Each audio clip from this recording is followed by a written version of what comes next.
95 deaths reported in Japan, but that number is rising quickly. One Japanese news agency suggests that there are literally tens of thousands unaccounted for. Worst hit is the northeastern city of Sendai. Police say almost every house there has been damaged or destroyed. This 8.9 earthquake was the strongest in Japan since records began 140 years ago. In fact, it's thought to be the sixth largest ever recorded in the world. Experts say it's around 8,000 times bigger than the quake which devastated the New Zealand city of Christchurch last month.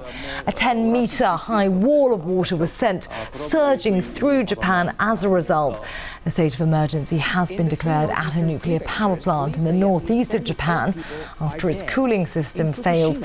No radiation leak has been reported, but the area around the plant is being evacuated. There was also major damage to the capital, Tokyo, with communications crippled. We'll, of course, keep you up to date on what's happening in Japan here on RT.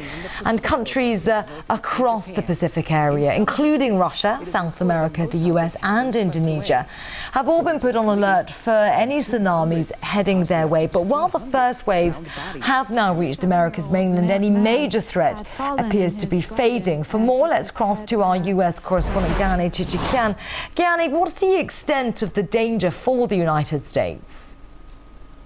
Well, Alice, as of now, the situation on the U.S. coast looks encouraging. The U.S. islands of Hawaii have been first to be hit by some of the first waves of the tsunami, but of course it looks it lost its power along the way from the epicenter of the earthquake off the coast of Japan. There have been no reports of destruction there in Hawaii, and the fears of a strong destructive impact on the U.S. west coast have of course diminished. And now that we know that some of the first waves have hit the U.S. mainland, the west coast, and that is the state of Oregon, we can say for sure that it's not as threatening as it was previously thought it would be. But still, experts say the impact is really of this tsunami is unlikely to cause any major destruction. But they also say the aftershocks cannot be underestimated. Everyone is still on high alert here. And Gani, there have been tsunami alerts issued across the Pacific region. How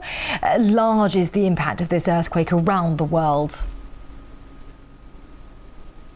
Well, Alice, experts say Japan's 8.9 magnitude disaster that we've seen this Friday became the world's fifth largest earthquake in the last 111 years. It's been the worst, the most powerful since a 9.0 magnitude earthquake struck the Banda Aceh area of Indonesia in 2004, causing a massive tsunami that killed about 250,000 people in 14 countries and washed away entire communities. Japan is part of this so-called Ring of Fire, which is a semicircle of earthquake and volcanic regions that passes from South America up to Alaska and back down through Japan to the South Pacific. Those territories remain very vulnerable to natural disasters like that. Okay, Gani, many thanks. RT's Gani Chichikian, they're updating us from the States. Many thanks.